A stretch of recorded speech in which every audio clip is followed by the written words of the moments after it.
చేరువచ్చిన మీ అందరికీ కూడా యేసుక్రీస్తు ప్రభువారి పేరిట అందరికీ ప్రత్యేకమైన వందనాలు. ప్రాముఖ్యంగా నన్ను మీ మధ్యలోనికి ఆహ్వానించిన దైవజనులు రాజ్కుమారయ్య గారికి, వాళ్ళ కుటుంబానికి, అన్నయ్య ప్రశాంత్ గారికి, వారి కుటుంబానికి కూడా ప్రత్యేకమైన వందనాలు తెలియపరుస్తూ ఉన్నాను.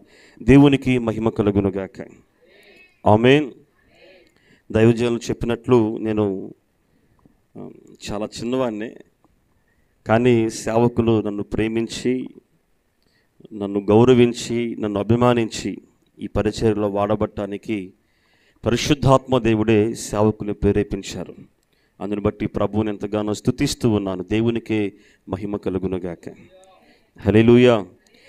ఈ 21 దినముల ఉపవాస ప్రార్థన కూడికలలో గడిచిన 13 దినములుగా మీరు ఎన్నో శ్రేష్టమైనటువంటి వాక్యాలు, సంగతులు మీరు వింటూ నేర్చుకుంటూ మీరు వస్తున్నారు.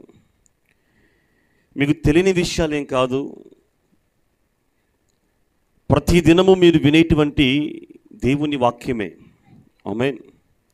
అందరు చెప్పండి. కాకపోతే ఒకసారి మరలా మిమ్మల్ని దేవుని వాక్యములో పురికొల్పడానికి, ప్రభువులో రేపడానికి, మన పరిశుద్ధమైన ప్రార్థనా జీవితాల్లో ప్రభువు ఎదుట సరిచేయబట్టానికే ఈ ప్రార్థనా కూడికలు. దేవునికి మహిమ కలుగునుగాక. 21 దినాలు ప్రార్థనా కూడికలు సంఘంలో జరిగితే ఆ సంఘము అనేది దినదినము నూతన పరచబడుతూ అభివృద్ధిలోనికి వస్తూ ఉంటుంది. ఆమేన్. కానీ చాలా సంఘాల్లో ఇలాంటి ప్రార్థనా కూడికలు జరగవు. నేను ఒక ప్రాముఖ్యమైన శ్రేష్టమైన సంగతిని మీకు తెలియపరుస్తాను. 21 దినాల ఉపవాస ప్రార్థన ద్వారా ఎన్నో సంవత్సరాలుగా మనం ఎదురు చూస్తున్నటువంటి సమస్యలకు పరిష్కారం లేదా ప్రశ్నలకు జవాబు ఈ 21 దినముల ప్రార్థన కూడికల ద్వారా మనం పొందుకుంటాం. ఆమేన్. అందరూ చెప్పండి. హల్లెలూయా.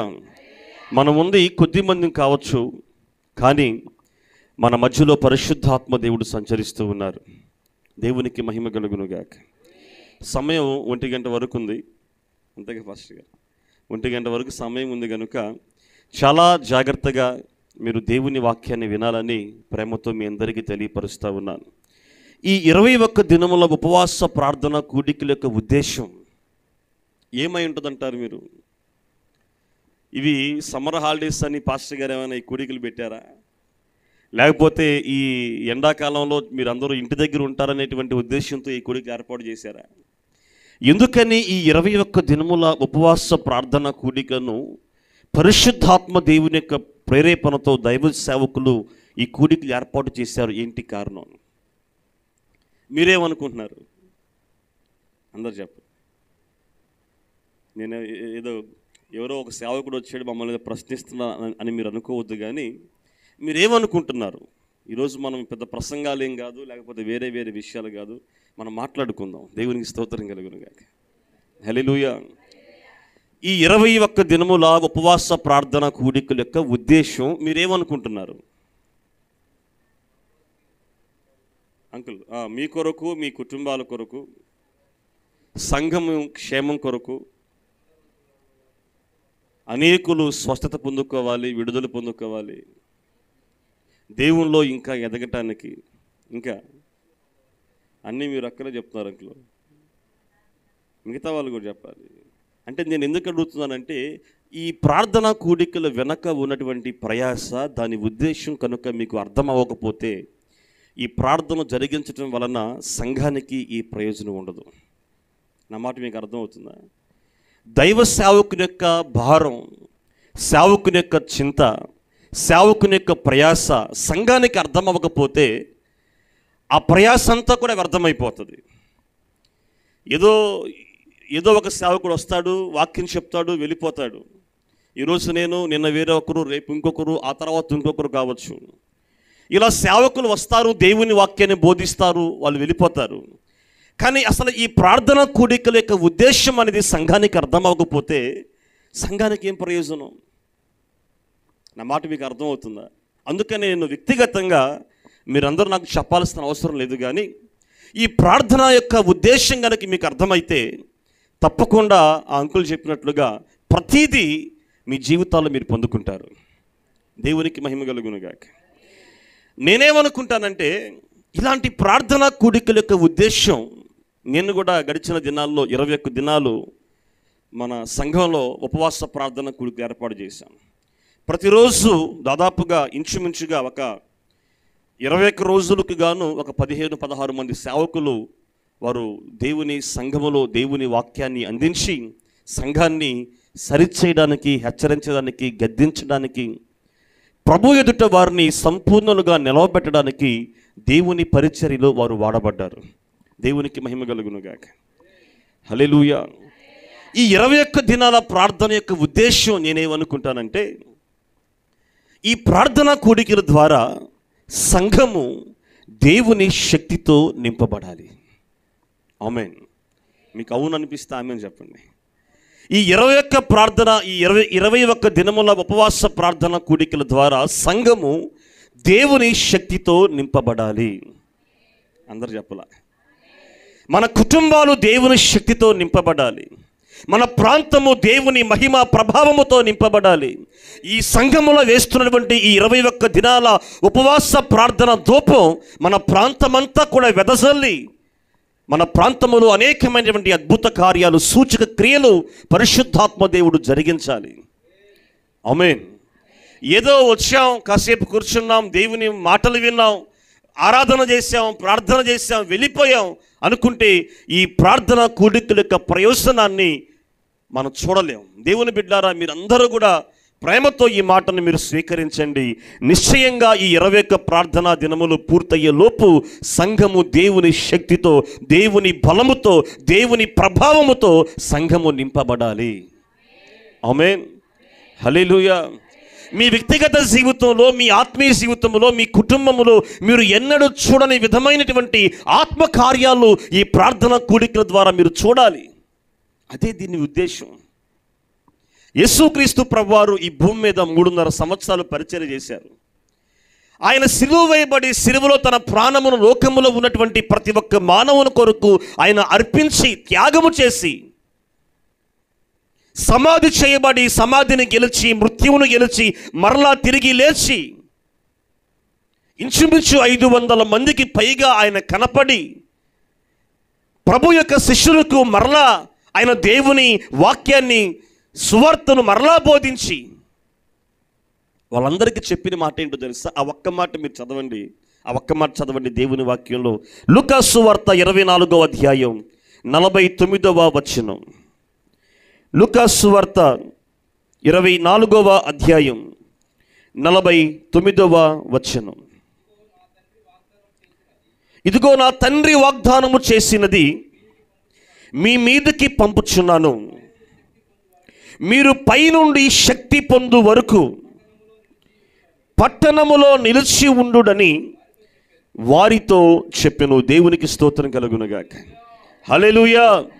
యేసుక్రీస్తు ప్రభువారు చెప్పిన మాట ఏంటంటే, నా తండ్రి వాగ్దానము చేసినది మీ మీదకి పంపుచున్నాను, మీరు పైనుండి శక్తి పొందు వరకు పట్టణములో నిలిచి ఉండుడని వారితో చెప్పెను. దేవునికి మహిమ కలుగునుగాక. ఈరోజు పరిశుద్ధాత్మ దేవుడు కూడా సంఘముతో మాట్లాడుతున్న మాట ఏంటంటే, సంఘము దేవుని శక్తితో నింపబడాలి.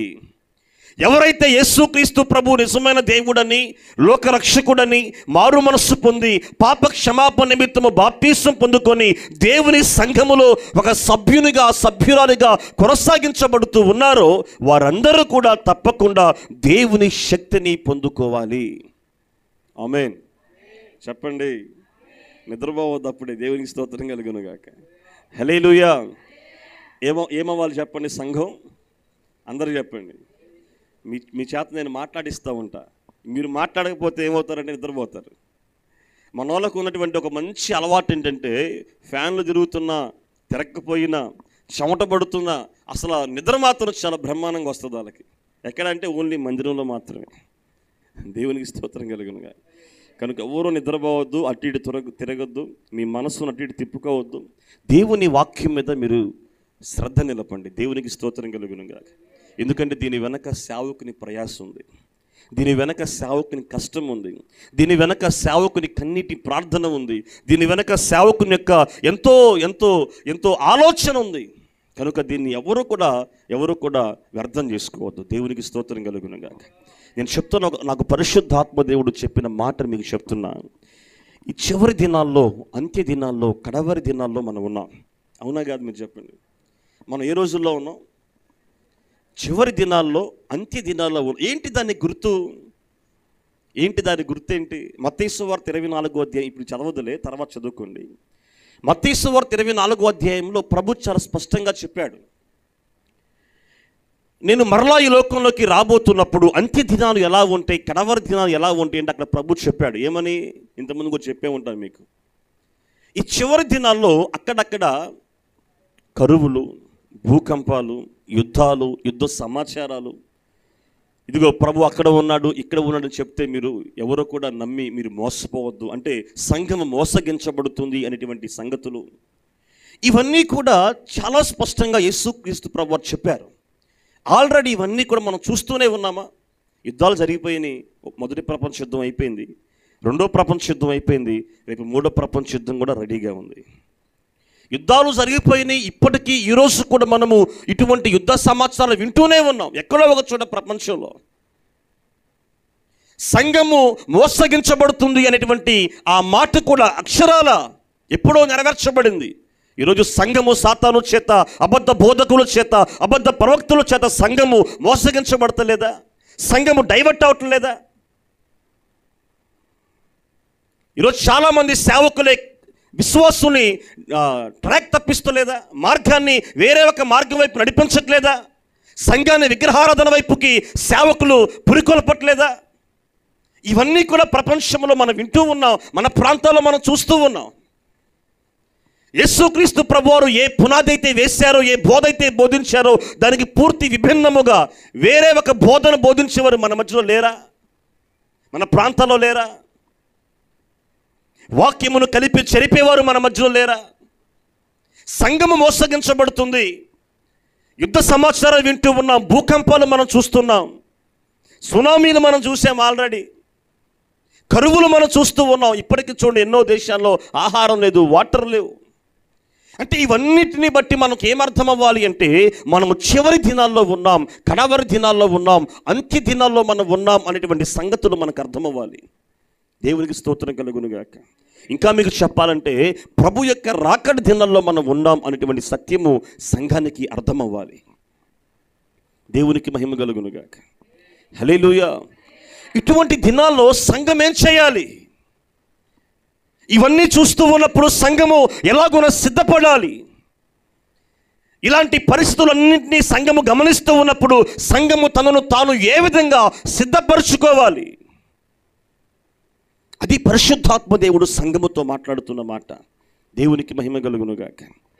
ఈ చివరి దినాల్లో, అంత్య దినాల్లో, కడవరి దినాల్లో ప్రభు యొక్క రాకడ సమీపిస్తున్న కొలది సంఘము ప్రతి దినము దేవుని శక్తి చేత నింపబడాలి. ఆమేన్. హల్లెలూయా. మన ఆత్మీయ జీవితము దేవుని శక్తితో నింపబడాలి. మన కుటుంబాలు దేవుని శక్తితో నింపబడాలి. మనము, మన సంఘము, మన ప్రాంతము దేవుని మహిమ, దేవుని ప్రభావముతో నింపబడాలి.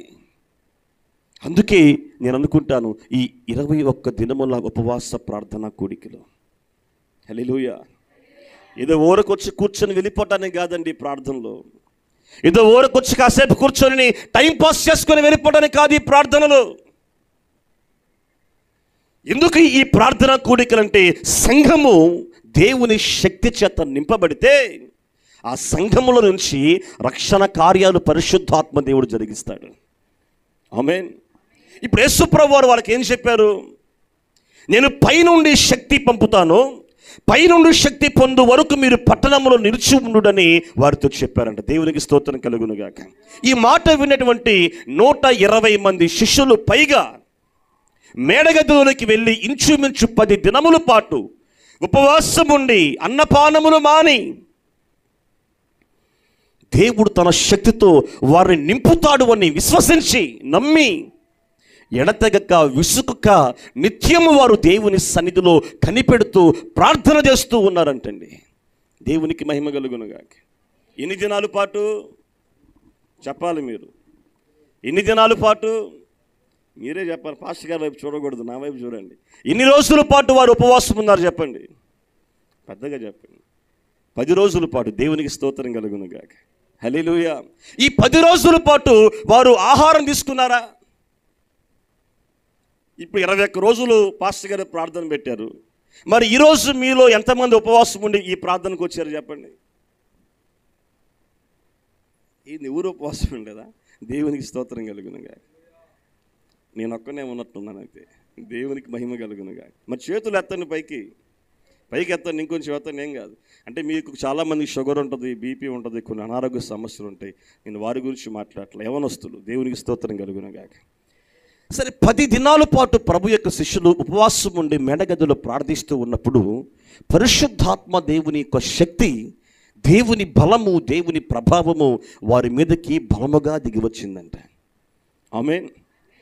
ఎప్పుడైతే వారు దేవుని శక్తిని పొందుకున్నారో, పేతురులు లేచి నిలబడి దేవుని గురించినటువంటి మాటలు మాట్లాడుతూ ఉన్నప్పుడు ఆ మాటలు విన్న వాళ్ళందరూ ఇంచుమించు 3,000 మంది మారు మనస్సు పొంది బాప్తీసం పొందుకున్నారు. దేవునికి మహిమ కలుగునుగాక. ఎంతమంది అండి? ఎంతమంది? అంతకుముందు పేతురు మాట్లాడితే పెద్దగా ఎవరు వినేవాళ్ళు కాదు. అంతకుముందు పేతురు మాట్లాడితే ఎవరు కూడా ఆ మాటలను పెద్ద లెక్క చేసేవాళ్ళు కాదేమో. కానీ ఎప్పుడైతే దేవుని శక్తి చేత పేతురు నింపబడ్డాడో, దేవుని శక్తి చేత నింపబడి అతను మాట్లాడడం ప్రారంభిస్తే ఆయన మాటలు విన్న వారందరూ కూడా పశ్చాత్తాపముతో మారు మనస్సు పొంది ఆ దినమే రక్షణ పొందుకున్నారంట. దేవునికి మహిమ కలుగునుగాక. ఇప్పుడు నేనేమంటానంటే, దేవుని శక్తితో గనక సంఘము నింపబడితే సంఘముల నుంచి రక్షణ కార్యాలు ప్రారంభమవుతాయి. మీరు దేవుని శక్తితో కనుక నింపబడితే మీ నోటి వెంట వచ్చేటువంటి ప్రతి మాట ద్వారా అనేకులు మార్పు చెందేటువంటి అవకాశం ఉంది. మీరు దేవుని శక్తితో నింపబడి మీరు సమాజంలోకి వెళ్ళి దేవుని గురించి మీరు మాట్లాడుతూ ఉంటే, సువార్తలు చెబుతూ ఉంటే, మీరే ఒక మాదిరికరంగా వారికి కనబడుతూ ఉంటే, మీ ద్వారా అనేకులు మారు మనస్సు పొంది దేవుని సంఘములకు చేర్చబడి రక్షణ పొందుకొని రక్షణ కార్యాలు వారి కుటుంబాలు అనుభవిస్తూ సంఘములో అనేకులకి ఆశీర్వాదకరంగా వారు మార్చబడతారు. దేవునికి స్తోత్రం కలుగునుగాక. హల్లెలూయా. సంఘానికి వచ్చి దేవుని శక్తితో నింపబడకుండా, దేవుని బలముతో నింపబడకుండా, దేవుని మహిమ ప్రభావముతో నింపబడకుండా వచ్చి టైంపాస్ చేసి వెళ్ళిపోతే నీ వల్ల ఎవరికి ప్రయోజనం ఉండదు, నీ కుటుంబానికి ప్రయోజనం ఉండదు, నీ సంఘానికి ప్రయోజనం ఉండదు, నీ ప్రాంతానికి ప్రయోజనం ఉండదు. అందుకని పరిశుద్ధాత్మ దేవుడు మాట్లాడుతున్నాడు ఈ ఉదయకాలము, సంఘము తప్పకుండా దేవుని శక్తితో నింపబడాలి. హల్లెలూయా. ఈరోజు ప్రభుకు కావాల్సింది ఎవరో తెలుసా? దేవుని శక్తి చేత నింపబడిన వారు ప్రభు కావాలి. ఆమేన్. అందరు చెప్పండి. ట్రైన్ ఉంటే ఉపయోగమే ఉంది, పైన కరెంట్ ఉండాలి కదండి. ట్రైన్ ఉంటే ఉపయోగమే ఉంది, ట్రైన్లో జనం ఉంటే ఉపయోగం ఏంటి? పైన ఏం కావాలి? ట్రైన్ నడవాలంటే పైన ఏం కావాలి? పెద్దగా చెప్పండి. కరెంటు కావాలా? కరెంట్ లేకుండా ట్రైన్ నడవగలిగిద్దా? ముందుకు వెళ్ళగలిగిద్దా? నువ్వు ఎర్ర జెండా ఊపినా వెళ్ళదు, పచ్చ జెండా ఊపినా వెళ్ళదు, ట్రైన్ ఫుల్ అయినా వెళ్ళదు. ఎలా వెళ్ళిద్ది? పైన కరెంటు కావాలి. దేవునికి స్తోత్రం కలుగునుగాక. సంఘములో మనం ఎంతమంది ఉన్నామనేది ప్రశ్నే కాదు. ఉన్న ప్రతి ఒక్కరూ దేవుని శక్తితో నింపబడాలి, దేవుని బలముతో నింపబడాలి, దేవుని ప్రభావముతో నింపబడాలి. దేవునికి స్తోత్రం కలుగునుగాక. హల్లెలూయా. ఎందుకు నింపబడాలి అంటే నేను చెప్పాను, సంఘములో రక్షణ కార్యాలు, సమాజంలో రక్షణ కార్యాలు, మన కుటుంబంలో రక్షణ కార్యాలు జరగాలి అంటే సంఘములో ఉన్న ప్రతి ఒక్కరూ, రక్షణ పొందుకున్న ప్రతి ఒక్కరూ దేవుని శక్తితో నింపబడాలి. ఆమేన్. అనండి ఈ మాట. యేసయ్యా నన్ను నీ శక్తితో నింపు ప్రభువా అనండి. అందరు అనండి, అందరు అడగండి. యేసయ్యా నన్ను నీ శక్తితో నింపు ప్రభువా అని అడగండి. చేతులు ఎత్తండి, ఏం కాదు. ఫ్యాన్ లేని దగ్గరలో చేతులు ఎత్తండి. యేసయ్యా నన్ను నీ శక్తితో నింపు ప్రభువా అని అనండి. 3 సార్లు అనండి. అట్లా మీరు కొనుక్కుంటున్నారో సనుక్కుంటున్నారో నాకు అర్థం కావట్లా. దేవునికి స్తోత్రం కలుగునుగాక. హల్లెలూయా. ఎందుకు అడగమన్నానంటే ప్రభు అన్నాడు, అడుగుడి మీకు ఇవ్వబడుతుంది అని. దేవునికి స్తోత్రం కలుగునుగాక. మనం ఏదైనా ఒక వాక్కు, ఒక మాట విన్నప్పుడు వెంటనే అడగాలి ప్రభువుని. అది వాక్యం మధ్యలో అయినా పర్వాలా, మీరు చేతులైతే ప్రభువా దైవ సేవకుని నోటి వెంట మీరు పలుకుతున్నటువంటి ఆ వాక్కు మా జీవితంలో జరగాలి ప్రభువా అని మీరు స్వరమెత్తి అడగాలి. దేవునికి స్తోత్రం కలుగును. తర్వాత ప్రార్థన అయిపోయినాక ఇంటికి వెళ్ళి అడుగుతాను అంటే ఈలోపు ఇది మర్చిపోతాను. ఆమేన్. నేను చెప్తున్న మాట, నేను పెద్ద ప్రసంగం ఏం చేయడానికి మీ మధ్యకి రాలి. ఎందుకంటే దైవజనులు చాలా అద్భుతమైన ప్రసంగికులు, చాలా పెద్దవారు. వారి అనుభవం అంతా కూడా నా వయసు ఉండకపోవచ్చు. దేవునికి స్తోత్రం కలుగునుగా. నేను పెద్ద ప్రసంగం చేయడానికి రాలేదు మీ మధ్యలోనికి.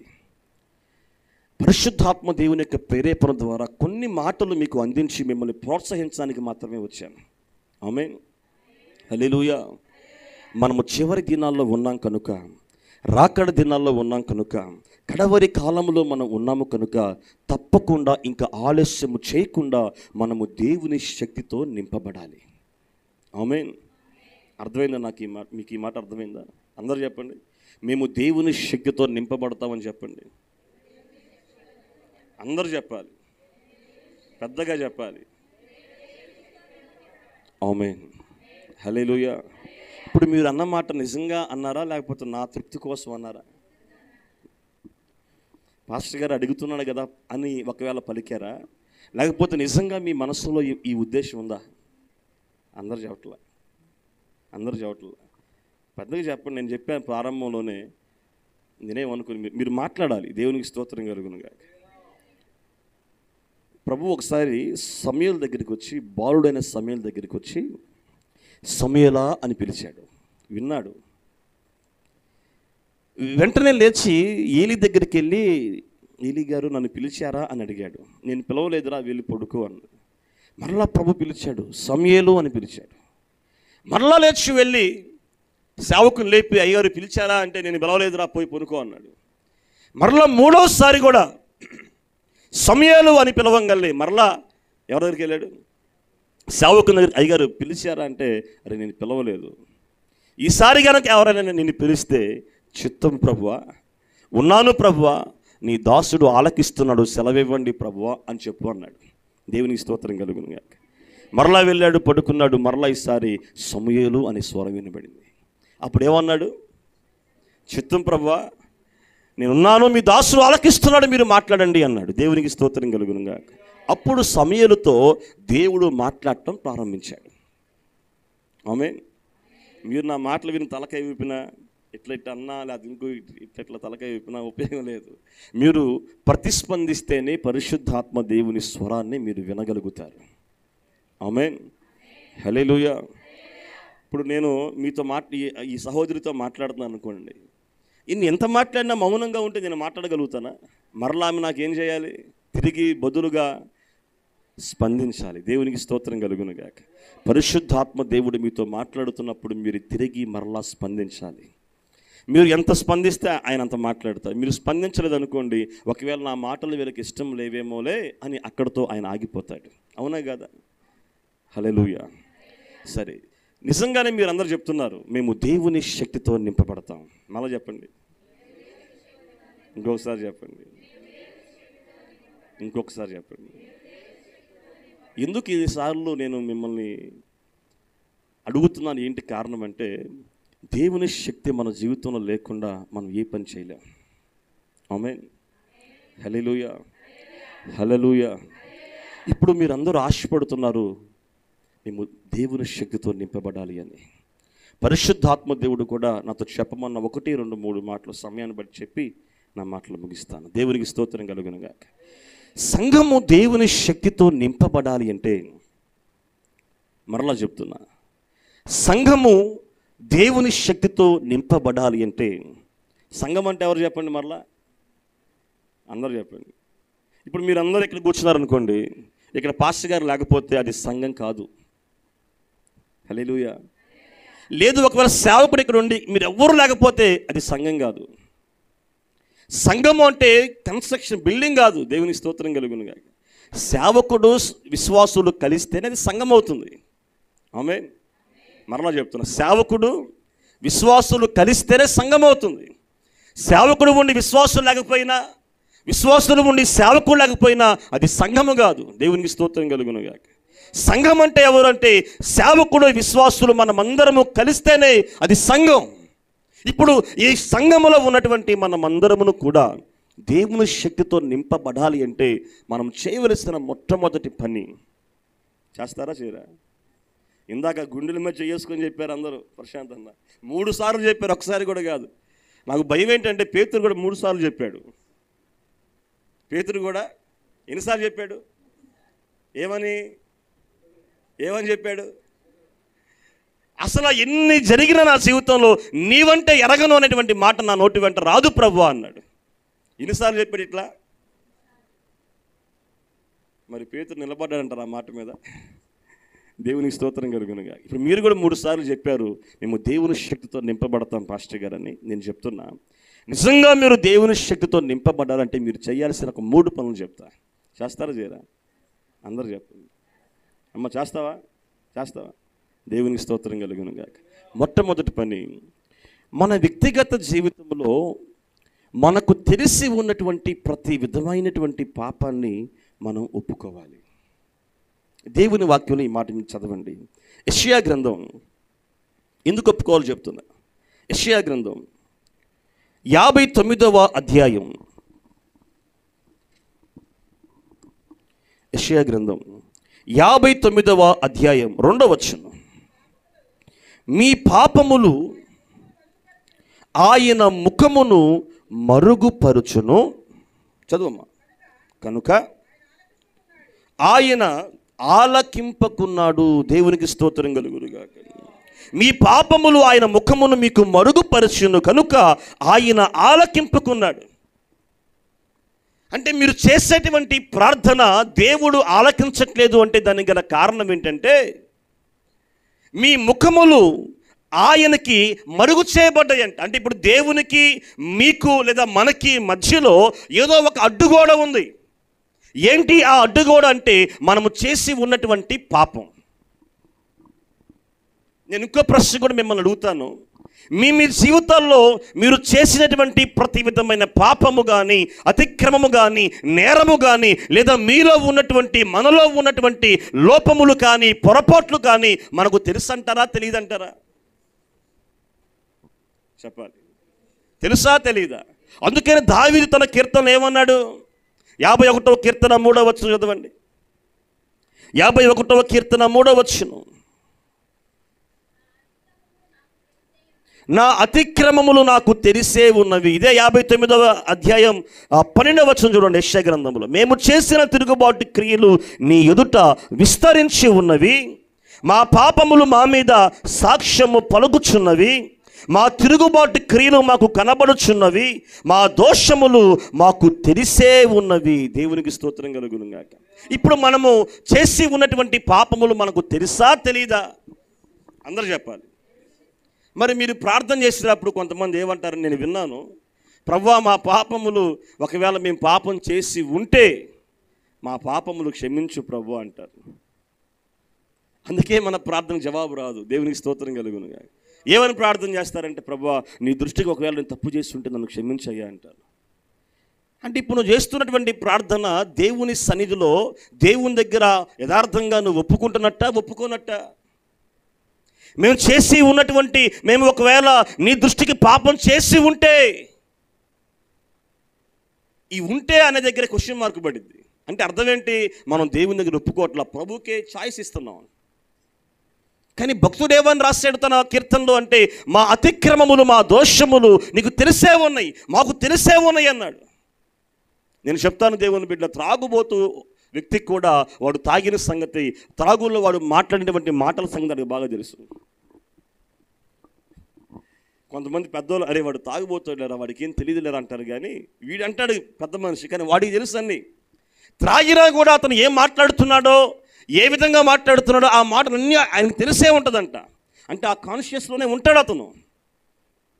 మనం ఏమంటామండి, మనకు అలవాట్లు ఏమి లేకపోయినా కూడా దేవుని దగ్గరికి వచ్చి నేను చేసి ఉంటే అనేటువంటి ప్రశ్న వేస్తాం. దేవుని బిడ్డలారా గమనించండి, మనము చేసి ఉన్నటువంటి ప్రతి విధమైనటువంటి పాపము, దోషము, అతిక్రమము, పొరపాటు అన్నిటినీ కూడా మనం మన దేవుని ఎదుట ఒప్పుకోవాలి. సామెతల గ్రంథం 28వ అధ్యాయం 13వ వచనంలో, అతిక్రమమును దాచిపెట్టువాడు వర్ధిల్లుడు, వాటిని ఒప్పుకొని విడిచిపెట్టిన వాడు కనికరం పొందుకుంటాడు. దేవునికి స్తోత్రం కలుగును గాక. అంటే ఇప్పుడు అతిక్రమం అంటే ఏంటి? పాపమేగా. అతిక్రమం అంటే అపరాధమే కదా. ఇప్పుడు మన జీవితంలో మనం చేసి ఉన్నటువంటి అతిక్రమం, త్రాగుబోతోందని ఒప్పుకుంటే సరిపోయిద్దా? వాటిని విడిచిపెట్టాలంట. దేవునికి స్తోత్రం కలుగును గాక. కొంతమంది క్రైస్తవులు చేసేటువంటి పని ఏంటంటే, దేవుని సన్నిధికి వచ్చి వారు చేసిన ప్రతి పాపాన్ని ఒప్పుకుంటారు. నేను వ్యభిచారినయ్యా, నేను త్రాగుబోతున్నయ్యా, నేను పేకాటకి ఆడేవాన్నయ్యా, లేకపోతే నేను మోసగాన్నయ్యా అని ఒప్పుకుంటారు. కానీ వారు చేసేటువంటి పాపాన్ని వారు విడిచిపెట్టరు. తేడా మీకు అర్థమవుతుందా? అందుకని ప్రభు చెప్పిన మాట ఏంటంటే, మనం చేసిన ప్రతి అతిక్రమాన్ని ఒప్పుకోవాలి, తర్వాత దాన్ని ఏం చేయాలి? విడిచిపెట్టాలి. దేవునికి స్తోత్రం కలుగును గాక. మనము మన జీవితంలో ఉన్నటువంటి పాపాన్ని, మన అతిక్రమాన్ని, మన దోషాన్ని మనం ఒప్పుకొని విడిచిపెట్టినంత కాలం నువ్వు దేవుని శక్తిని పొందుకోలేవు. హల్లెలూయా. ఎందుకని ప్రార్థనకు వస్తున్నారో వెళ్ళిపోతున్నారు, మీ జీవితంలో ఏ కార్యం జరగట్లేదు? కారణం ఏంటి? మరలా మీరు ఏమంటారో తెలుసా? 21 రోజులు పాస్టర్ గారు ప్రార్థన పెడితే మేము వచ్చాం సంఘానికి, 21 రోజుల పాటు మేము ప్రార్థనలో ఉన్నాం, మేము అవి చేసాం, ఇవి చేసాం, అవి ఇచ్చాం, ఇవి ఇచ్చాం, కానీ మా జీవితంలో కార్యం జరగలేదు అని చాలామంది మాట్లాడుతూ ఉంటారు. దేవుని బిడ్డలారా, మీరు 21 దినాలు కాదు, 210 దినములు దేవుని మందిరానికి వచ్చినా సరే, 2,10,000 రూపాయలు మీరు కానుక వేసినా సరే, మీ జీవితంలో పాపము ఉన్నంత కాలం మీరు దేవుని శక్తిని పొందుకోలేరు. హల్లెలూయా. దేవుని మహిమ, దేవుని బలము, దేవుని ప్రభావం మీలోకి రాదు. అందుకని మీరు చేయవలసిన పని ఏంటంటే, మీ జీవితంలో మీకు తెలిసి ఉన్నటువంటి పాపం అంతటినీ కూడా మీరు దేవుని సన్నిధిలో ఒప్పుకొని దాన్ని విడిచిపెట్టేయాలి. నీలో దేవునికి ఇష్టం లేనివి ఏవి ఉండటానికి వీల్లేదు. ప్రభువుకి ఏవి అయిష్టమో ఆ అయిష్టమైనవి కనుక నీ మనస్సులో, నీ జీవితంలో, నీ దేహములో, నీ గుడారములో ఉంటే దేవుని ఆశీర్వాదాన్ని, దేవుని అభివృద్ధిని నువ్వు చూడలేవు. ఇశ్రాయేలు ప్రజలు అరణ్యంలో ఐగుప్తు దేశం నుంచి విడిపించబడిన తర్వాత కానాను దేశానికి వారు యాత్రగా వెళుతూ ఉన్నప్పుడు ఏ ప్రాంతంలోకి వెళ్ళినా దేవుడు వారికి విజయాన్ని ఇచ్చాడండి. ఏ ప్రాంతంలోకి వెళ్ళినా వారు అద్భుతంగా విజయాన్ని సాధించారు. కానీ ఒక సందర్భంలో యెహోషువ నాయకత్వంలో ఒక చిన్న పట్టణం అయినటువంటి హాయి చేతిలో వాళ్ళు ఓడిపోయారు. ఎందుకనో తెలుసా? దేవునికి ఇష్టము లేని పనులు వాళ్ళు చేశారు. చిన్న పట్టణాన్ని వారు గెలవలేక ఆ అపజయ వార్తను యెహోషువ విన్నప్పుడు ఆయన వస్త్రములు చింపుకొని దేవుని సన్నిధిలో కన్నీరు గార్చి ప్రార్థన చేస్తూ ఉన్నప్పుడు ప్రభు చెప్పాడు, యెహోషువ ఎందుకు ఏడుస్తున్నావు? లే, పైకి లే, శపితమైనది నీ గుడారములో ఉన్నది అన్నాడు. హల్లెలూయా. శపించబడినది ఏదైతే నేను వద్దు అని చెప్పానో అది మీ గుడారాల్లో ఉన్నది. వెంటనే లేచాడు, వెళ్ళాడు. ఎవరు దేవునికి విరోధమైన పని చేశారు? ఎవరు దేవునికి ఇష్టం లేని పని చేశారు? అందరు గోత్రికుల పేర్లు చీటీలా వేశారు. ఒక గోత్రికుని పేరు వచ్చింది, వాళ్ళ వంశాలు పేర్లు రాశాడు, ఒక వంశం వచ్చింది. కుటుంబ పెద్దల పేర్లు రాశారు, ఒక కుటుంబం వచ్చింది. చివరికి ఆ వ్యక్తి పేరే వచ్చింది. దేవునికి స్తోత్రం కలుగును గాక. ఎవరైనా ఆకాను తన గుడారములో శపించబడినవి దాచిపెట్టుకున్నాడంట. నేను చెప్తున్నా, ఈరోజు మీ గుడారములో, ఈ గుడారములో దేవునికి ఇష్టము లేనిటువంటి శాపగ్రస్తమైనవి ఏవైతే మీ గుడారాల్లో ఉన్నాయో వాటిని మీరు తొలగించుకొనకపోతే దేవుని ఆశీర్వాదాన్ని, దేవుని విజయాన్ని, దేవుని శక్తిని మీ జీవితాలు మీరు పొందుకోలేరు. దేవునికి స్తోత్రం కలుగును గాక. కొంతమంది దేవుని మందిరానికి వస్తారు, పేకాట ఆడే అలవాటు ఉంటుంది. దేవుని మందిరానికి వస్తారు, ఇతరులను మోసగించే అలవాటు ఉంటుంది. దేవుని మందిరానికి వస్తారు, పరిశుద్ధ బలిలో కూడా వారు పాల్గొంటారు. కానీ వారి జీవితం అనేది త్రాగుడికి, తిరుగుడికి బానిసైపోతూ ఉంటారు. కొన్ని వ్యసనానికి బానిసైపోతూ ఉంటారు. నేను చెప్తున్నా, పరిశుద్ధాత్మ దేవుని ప్రేరేపణతో చెప్తున్నా, ఈ మాటలు ఎవరికి అవసరమో నాకు తెలియదు, కానీ మీరు దేవుని సన్నిధికి వచ్చి దేవునికి ఇష్టము లేనటువంటివన్నీ మీరు తొలగించుకొనకపోతే మీరు దేవుని శక్తిని మీరు పొందుకోలేరు. హల్లెలూయా.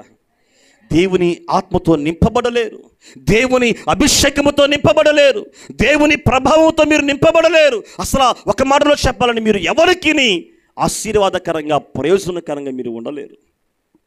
ఇంకా చెప్పంటే, మిమ్మల్ని చూసి మీ మీరు కూర్చున్న కుర్చీ కూడా అసహించుకోవచ్చు. దేవునికి స్తోత్రం కలుగునుగా. వాస్తవం ఇది. ఎందుకురా బాబు ఈ చెట్టుని ఇంతకాలంగా పెంచుతాను, ఇంక తీసేయన్నాడు. ఆ ప్లేస్లో ఇంకొక చెట్టు నాటితే దానివల్ల నేను ఫలములు పొందుకుంటాను కదా, అదే నాకు పంటనిస్తుంది కదా, దానివల్ల లాభం పొందుకుంటాను కదా.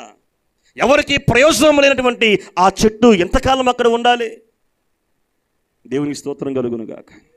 మీ విషయంలో ప్రభు ఒకవేళ అలా అనుకుంటూ ఉంటే దైవజనుడు దేవునికి అడ్డుపడుతున్నాడు, దైవ సేవకుడు దేవునికి అడ్డుపడుతున్నాడు. ప్రభువా అవకాశం ఇవ్వు ప్రభువా, ఇంకో సంవత్సరం అయ్యా, ఇంకో సంవత్సరం అయ్యా, ఇంకో సంవత్సరం అయ్యా అని దైవ సేవకుని మీ కొరకు కార్చేటువంటి కన్నీరు, సేవకుడు మీ కొరకు ఎత్తేటువంటి చేతులు, సేవకుడు మీ కొరకు చేసేటువంటి ఆ ఉపవాస ప్రార్థనే దేవునికి అడ్డుపడుతూ ఉంది. దేవునికి స్తోత్రం కలుగునుగాక. హల్లెలూయా. మనం నిలబడినటువంటి స్థలం, మనం కూర్చున్నటువంటి స్థలం మన మీద నేరం మోపుతుందండి. మొదటి యోహాను పత్రిక 3వ అధ్యాయం 21వ వచనం మీరు చదవండి. ఈ ఒక్క మాట చాలు మీ జీవితానికి. మొదటి యోహాను పత్రిక 3వ అధ్యాయం 21వ వచనం.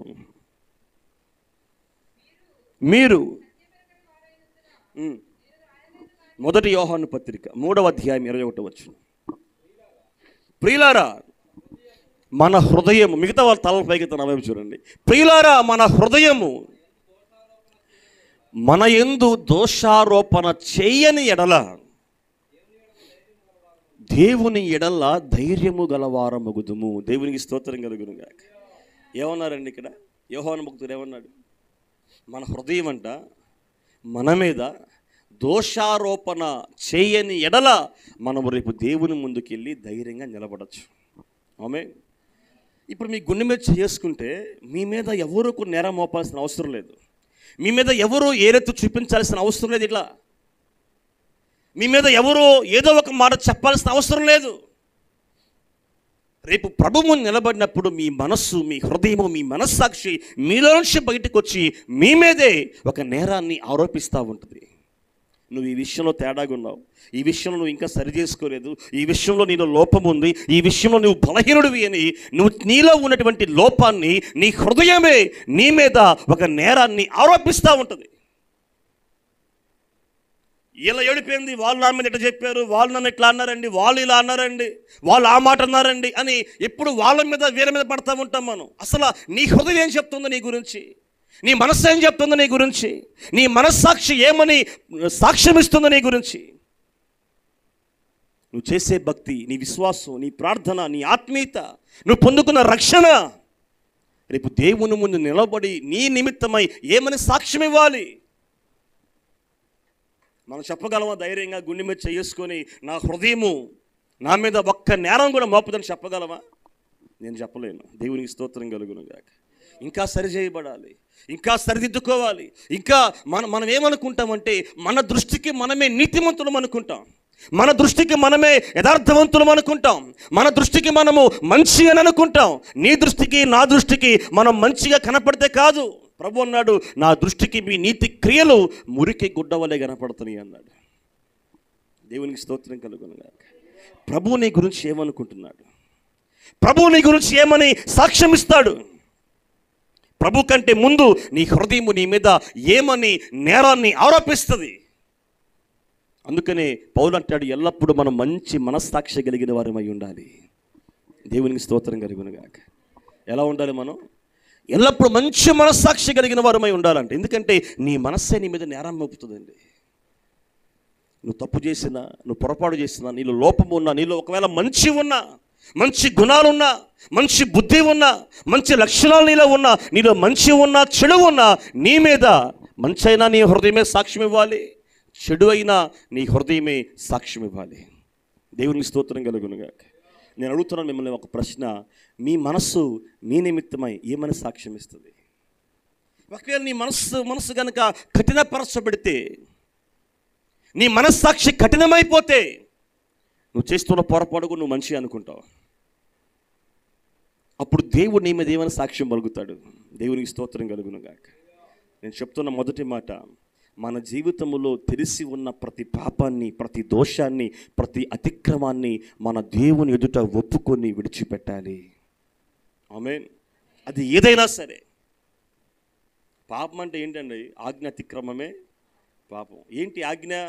నిన్ను వలె నీ పొరుగు వారిని ప్రేమించు, దొంగతనం చేయొద్దు, నరహత్య చేయొద్దు, ఇంకా ఇతరులను మోసం చేయొద్దు, తల్లిదండ్రులు సన్మానించు, ఆకాశం అందే కానీ భూమి ఎందే కానీ భూమి కింద ఉన్న నీళ్ళ కింద ఏ రూపాన్ని కూడా నువ్వు చేయొద్దు, నేను తప్ప నీకు వేరొక దేవుడు ఉండకూడదు. ఇవన్నీ ఆజ్ఞలే కదా. నీ పొరుగు వారిని ఏది ఆశించకూడదు. దేవునికి స్తోత్రం కలుగును గాక. నా దేశంలో ఒక ఆయన ఉన్నాడు, వాళ్ళ ఇంటి ముందుకి కోడి వస్తే కోడి కనపడదు. ఇంకా పాపం గేదెల దొరికి వెళ్తూ ఉంటారు, ఏదైనా పొరపాటున కూడా వస్తే కనపడదు. ఇంకా గొర్రెల దొరికి వెళ్తూ ఉంటారు, ఏదైనా పొరపాటున ఎవరు లేకపోతే కనపడదు. ఇంకా దేవునికి స్తోత్రం కలుగును గాక. కోళ్ళు, గొర్రెలు, మేకలు కనపడవు. వాక్యం ఏమని రాయబడింది? నీ పొరుగు అనేది ఏది కూడా నువ్వు ఆశించకూడదు. దేవునికి స్తోత్రం కలుగును గాక. హల్లెలూయా, హల్లెలూయా. ఇదే కదా పాపం. పాపం అంటే ఏమనుకుంటాం మనం? వ్యభిచారం అనుకుంటే పాపం కాదు. దేవుని సన్నిధిలో నువ్వు ప్రార్థన చెగిపోయినది పాపమే అన్నాడు. హల్లెలూయా, హల్లెలూయా. సమీర్ అన్నాడా లేదా? నా జనుల నిమిత్తం నేను ప్రార్థించడం మానుట వల్ల నా ప్రభు దృష్టికి నేను పాపం చేసిన వాడిని అవుతాను. దేవుని సన్నిధిలో ఆత్మీయ విషయాల్లో చాలా లోతుల్లోకి మనం వెళ్ళాలి. దేవుని బిడ్డలారా, దేవునికి స్తోత్రం కలుగును గాక. ఏదో ఇంకా పైపైన భక్తి చేసుకుంటూ ఏదో ప్రార్థనకు వచ్చాం, బైబిల్ చేతిలో ఉంది, 2 మాటలు విన్నాం, 2 పాటలు పాడాం, వెళ్ళిపోయామంటే కాదు.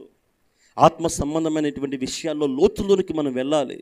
మన గురి, మన లక్ష్యం, మన ధ్యేయం, మన టార్గెట్ ఒకటే ఏంటో తెలుసా? మన ప్రభు దృష్టికి మనం ఇష్టలుగా ఉండాలి. ఇక్కడే హానుకు కొనిపోబడక మునుపు దేవునికి ఇష్టడై చెప్పాలి. మనం ఈ లోకాన్ని విడిచి వెళ్ళే లోపు మన ప్రభు దృష్టికి ఎట్లా ఉన్నామనేది ప్రశ్న. ఈ లోకాన్ని విడిచి వెళ్ళే లోపు నా దేవుని దృష్టికి నేను ఎలాగున జీవించాను, నా ప్రభు దృష్టికి ఎలాగున నన్ను నడుచుకున్నాను. ప్రభు సాక్ష్యం ఇవ్వాలి. నా కుమార్తె నా దృష్టికి చాలా ఇష్టమైనటువంటి వ్యక్తి, నా కుమారుడు నా దృష్టికి చాలా ఇష్టమైనటువంటి వ్యక్తి అని ఎవరు సాక్ష్యం ఇవ్వాలి మన గురించి అంటే మన ప్రభు ఇవ్వాలి. అలాగున మన జీవితాన్ని మనం సరిచేసుకోవాలి. నీలో పాపం ఉంటే ప్రభువుకు నువ్వు దూరం అయిపోతావు. హల్లెలూయా. అందుకని ఆయన అంటున్నాడు, నీకు తెలిసి ఉన్న ప్రతి పాపాన్ని, నీ తల్లిదండ్రుల పాపాన్ని, నీ పితరుల పాపాన్ని, ఇజ్రా నెహెమ్యాలు ప్రార్థించారు కదండి. మన పితరుల పాపాన్ని కూడా మనం ఒప్పుకోవాలి, మన తల్లిదండ్రుల పాపాన్ని మనం ఒప్పుకోవాలి. మనకు తెలిసి ఉన్న ప్రతి పాపం మేము ప్రార్థన చేసాం. ప్రభువు నమ్ముకున్నప్పుడు మా తల్లిదండ్రులు విగ్రహారాధన చేసేవాళ్ళు, మా తాతయ్య అందరూ విగ్రహారాధన కుటుంబమే. మరి ఆ పాపం అంతా ఎవరు ఒప్పుకోవాలి? ఇప్పుడు ఆ భారం అంతా ఎవరు భరించాలి?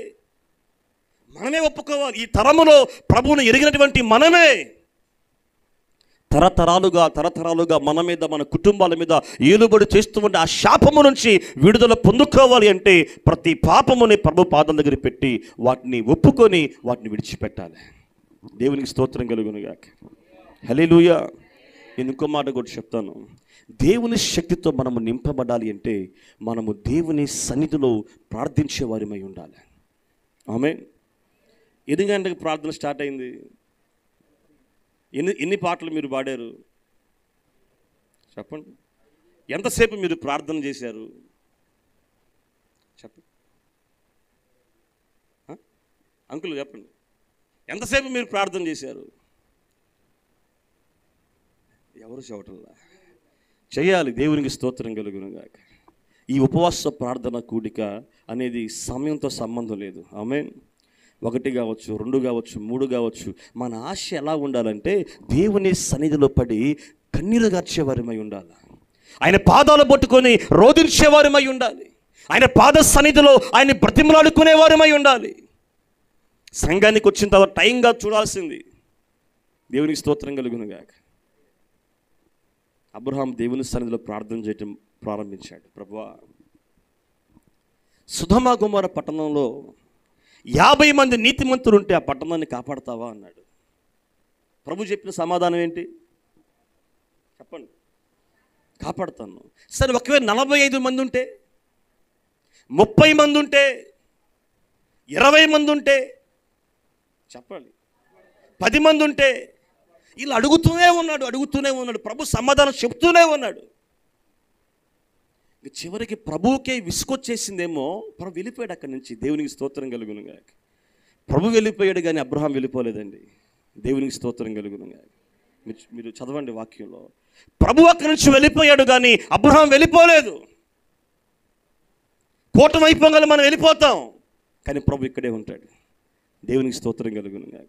నేనేం చెప్తానంటే, ప్రార్థన అయిపోగానే బైబిల్ సంఘంలో బట్టి వెళ్ళిపోవటం కాదు, సంఘంలో కూర్చోవాలి. అవసరమంత ఆహారం తీసుకుందైనా సరే సంఘంలో మొరపెట్టాలి. ఎందుకు ఈ ప్రార్థన కూడికలు? ఎందుకు మనల్ని మనం ప్రతిష్ఠించుకున్నాం? ఎందుకు మన పనులను పక్కన పెట్టాం? ఎందుకు మన ఉద్యోగాలను త్యాగం చేశాం? ఈ 21 దినములు దేవుని సన్నిధిలో సంఘములో కన్నీరు గార్చేవారిమై ఉండాలి. ఆ కన్నీటి ప్రార్థన ప్రవాహములో నీ కుటుంబాలు కొట్టుకొస్తాయి, నీ సమాజం కొట్టుకొస్తుంది, నీ ప్రాంతం కొట్టుకొస్తుంది. దేవునికి స్తోత్రం కలుగునుగా. నువ్వు ప్రార్థన అయిపోగానే బైబిల్ తీసుకుంటూ కనపడవు. ఇంకా సంఘములో మనం ప్రార్థించేవారిమై ఉండాలి. నేను ఇంకొంచెం లోతుగా మీకు చెప్తాను. మీరు ప్రార్థనకి మోకరించిన తర్వాత ప్రార్థనలో మీరు దేవుని ముఖాన్ని వెతకగలిగిన వారై ఉండాలి. ఆమేన్, హల్లెలూయా. ప్రార్థించడం ఒక ఎత్తు అయితే, ప్రార్థనలో కూడా దేవుని ముఖాన్ని మనం వెతకాలి. ఎక్కడున్నాడు ప్రభు?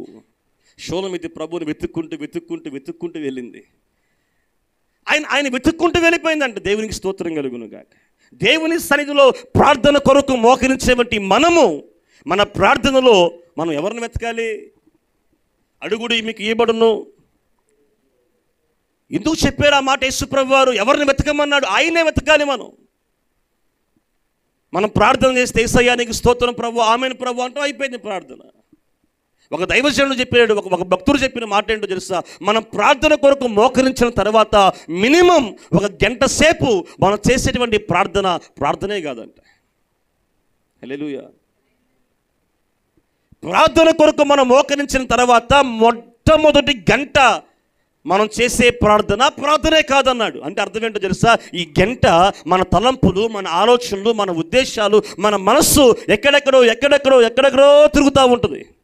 మీరు ఇక్కడ కళ్ళు మూసుకొని అమెరికా వెళ్ళి రావచ్చు, మీరు ఇక్కడ కళ్ళు మూసుకొని ఆస్ట్రేలియా వెళ్ళవచ్చు, మీరు ఇక్కడ కళ్ళు మూసుకొని న్యూజిలాండ్ వెళ్ళి రావచ్చు. అవునా కాదా? కళ్ళు మూసుకొని ఊహల్లో విహరిస్తూ ఉంటారు కొంతమంది. దేవునికి స్తోత్రం కలుగును గాక. అందుకని ఆయన ఏం చెప్పారంటే, మనం ప్రార్థనకి మోకరించిన తర్వాత 1 గంట సేపు మన మనస్సుని, మన తలంపుల్ని స్వాధీనపరచుకోవడానికి టైం పడుతుందంట. నా సందేహం ఏంటంటే, కనీసం ఆ గంట కూడా మనం ప్రార్థన చేయంగా. మనం గట్టిగా మహా అయితే ఒక 10 నిమిషాలు కూడా దేవుని సన్నిధిలో సరిగా మొరపెట్టలేం కదా, ప్రార్థించలేం కదా. ప్రార్థనలో మనము మన దేవుని ముఖాన్ని వెతకాలి. దావీదు అంటాడు, నేను ఒక వరం కోరుకుంటున్నా. ఏంటా వరం? నీ సన్నిధిలో నీ ముఖాన్ని చూడాలి, నీ ప్రసన్నతను చూడాలి, నీ వెలుగును చూడాలి. దేవుణ్ణి ఆయన కోరుకున్న వరం అంటండి అది. దేవునికి స్తోత్రం కలుగును గాక. హల్లెలూయా. దేవుడు ప్రత్యక్షమైన నిన్ను ఒక వరం కోరుకుంటే నువ్వేం కోరుకున్నా? అప్పులు మొత్తం తీరిపోవాలి ప్రభు, మా ఆయన మారిపోవాలి, మా బిడ్డలు అందరూ మారిపోవాలి, మా అప్పులు తీరాలి, మాకు 4 అంతస్తుల బిల్డింగ్ కావాలి, 4 ఎకరాల పొలం కావాలి, మా పిల్లలకి మంచి ఉద్యోగాలు కావాలి. ఇవేగా మనం కోరుకునే వరాలు. ఆయనే అన్నాడంటే, నేను నీ సన్నిధిలో జీవించాలి, నీ సన్నిధిలో నీ మహిమను, నీ ప్రసన్నతను చూడాలి. మన మనస్సు, మన ఆశ, మన వాంఛ అదై ఉండాలండి. దేవునికి స్తోత్రం కలుగును గాక. కీర్తనకారుడు అంటాడు, నీ కొరకు నా ప్రాణము ఆశతో ఎదురు చూస్తుందంటాడు. తృష్ణ కొనొచ్చున్నది ఎవరి కోసం? నీ కోసం ప్రభువా. ఎక్కడెక్కడ ఎప్పుడెప్పుడు నువ్వు కనిపిస్తావా, ఎప్పుడెప్పుడు నీతో మాట్లాడాలా అని నా ప్రాణం ఎదురు చూస్తుంది ప్రభువా అన్నాడు. నేను చెప్తున్నాను, దేవుని సన్నిధిలో మనం ఆ మనసుతో రావాలి. దేవుని సన్నిధికి అలాంటి ఉద్దేశంతో రావాలి. ప్రభు సన్నిధిలో మోకరించినప్పుడు ప్రభువుని మనం స్పర్శించాలి. ఆ మనస్సు, ఆ ఉద్దేశం, ఆ తలంపు మనకు రావాలండి. దేవునికి స్తోత్రం కలుగును గాక. యేసు ప్రభు చుట్టూ జనసమూహం ఉన్నారు, ఎంతోమంది యేసు ప్రభు పైన పడుతున్నారు, ఆయన పట్టుకుంటున్నారు, కానీ ఎవరిలోకి ఆయన ప్రభావం వెళ్ళలేదు. ఒక స్త్రీ పట్టుకుంది, ఆయన వస్త్రపు చెంగును తాకింది, ప్రభువులో ఉన్నటువంటి ప్రభావం ఆమెలోకి వెళ్ళిపోయిందంట. దేవునికి స్తోత్రం కలుగును గాక. ఆమెలో ఉన్నటువంటి వ్యాధి నుంచి ఆమె వెంటనే స్వస్థతని, విడుదల పొందుకుంది. నా సందేహం ఏంటి? అంతమంది ప్రభు మీద పడ్డారు కదా, అంతమంది ప్రభువును పట్టుకున్నారు కదా, అంతమంది ప్రభు చుట్టూ ఉన్నారు కదా, మరి వారి ఎవరిలోనికి వెళ్ళినటువంటి ఆ ప్రభావం ఎందుకని ఆమెలోకే వెళ్ళింది? ఆమె ఆశ, ఆమెలో ఉన్నటువంటి ఆ కోరిక, ఆమెలో ఉన్నటువంటి ఆ తపన ఆమెలో ఉన్నటువంటి ఆ విశ్వాసం దేవునికి స్తోత్రం కలుగును గాక. హల్లెలూయా. నేను చెప్తున్నా, ప్రార్థనలో మనం ప్రభు ముఖాన్ని వెతకాలి. మీ చేతికి ఒకవేళ బంగారు ఆ సహోదరికి ఉంది, బంగారం అనుకో, కాసేపు మందిరానికి వస్తే ఎక్కడైనా పొరపాటున ఇసుకలో పోగొట్టుకుంటే నువ్వేం చేస్తావు? ఎట్లా వెతుకుతావు చెప్పు? సాయంకాలం అయినా సరే, రాత్రి 7-8 అయినా సరే, లైట్లు అన్నా ప్రశాంతం లైట్లు కట్టన్నాను కానీ చెప్పి లైట్లు కట్టించుకొని అయినా సరే నువ్వు ఆ బంగారు ఉంగరాన్ని వెతకవా? ఒకవేళ చైన్ అయితే, ఇంకా విలువైందైతే వెతుకుతావా, వెళ్ళిపోతావా? చెప్పండి.